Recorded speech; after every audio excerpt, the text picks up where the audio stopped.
Salam dəyərli izləyicilər, Akademik Milli Dram Teatrının tanınmış aktyorları, xalq artisti Əli Nur və əməkdar artist Füzuli Hüseynov arasında dava olub və bildirilir ki, Füzuli Hüseynov xalq artisti Əli Nuru döyüb. Bu barədə Əli Nur isə sosial şəbəkədə qeyd edib ki, Füzuli Hüseynov mənə qarşı aqressiv davranış sərgilədi və xoşa gəlməz insidentin baş verməsinə səbəb oldu. Hadisə baş verən andan dərhal sonra məsələ ilə bağlı hüquq mühafizə orqanlarına şikayət elədim. Teatrımızın nüfuzuna xələl gəlməməsi üçün hadisəni ictimaiyyətə açıqlamadım və mətbuatda inkar etməyə üstünlük verdim. Düşünürdüm ki, teatr rəhbərliyi məsələni obyektiv qiymətləndirəcək və müvafiq intizam tədbirləri görəcək. Təəssüf ki, gözləntilərim doğrulmadı.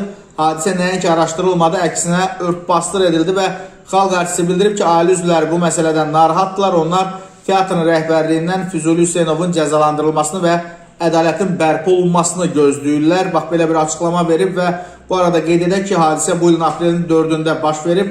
Azdramada keçirilən iclas zamanı bədii rəhbər Mehriban Ələkbərzadə teatrşünas İlham Rəhimlinin bədii şura üzvlüyündən çıxarıldığını bəyan edəndən sonra xalq artisti və əməkdar artist arasında gərginlik olub, gərginlik fiziki qarşı durmaya çevrilib və Əli Nur döyülüb. Baş vermiş dava ilə bağlı xalq artisti Əli Nur açıqlama verərək olanları təksib edib əlbəyaxa dava deyil, mübahisə yarandığını demişdi. Və bu arada diqqətinizə çatdırım, təsəvvür edin nə qədər İncəsənət Universitetində gələcəkdə aktyor olmaq, həyatını Azdramaya bağlamaq istəyən nə qədər gənclər var idi ki, onlar bu hadisədən sonra bilmirəm, həmin fikirdə qalacaqlar, yoxsa yox. Amma belə mənim şəxsən bu hər iki sənətkara hörmətim var, ancaq ki, bu cür hadisənin baş verməsi sadəcə təəssüf doğurur.